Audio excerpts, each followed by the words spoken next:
Welcome to the Cronkite Sports Report. I'm Lindsay Dean. The recent House vs. NCAA ruling went into effect July 1st with revenue sharing that is reshaping college sports for schools across the country. But how exactly is this all going to work?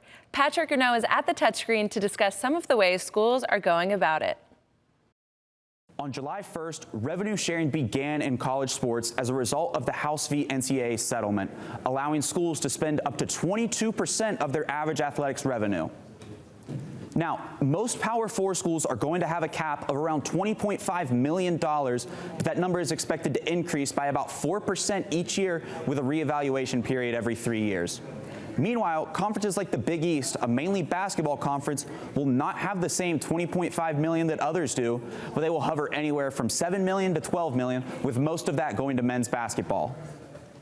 Now, the expected distribution amongst Power 4 schools is 75% to football, 15% to men's basketball, 5% to women's basketball, and 5% to other sports. So now, how are schools planning to fund this revenue share? Well, they'll have to cut costs or increase revenue. The University of Tennessee has implemented a 10% talent fee for single game tickets and season tickets as well, and an average increase of 4.5% on all football tickets.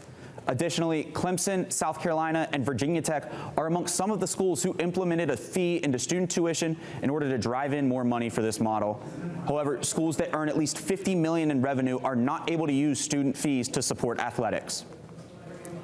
So now, what is being cut? Well, it's actually benefits for the athletes.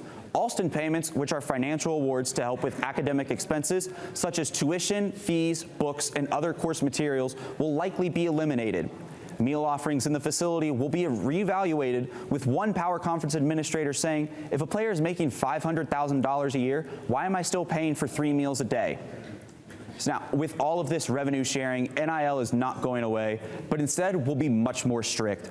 All third-party deals over $600 must be submitted to the NIL Go clearinghouse to be evaluated.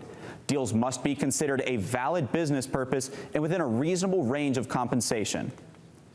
Now, the coaches we spoke to at Big 12 Media Days believe this new revenue share model will still give the schools with the most money the biggest advantage. We can only wait and see what happens in this first year.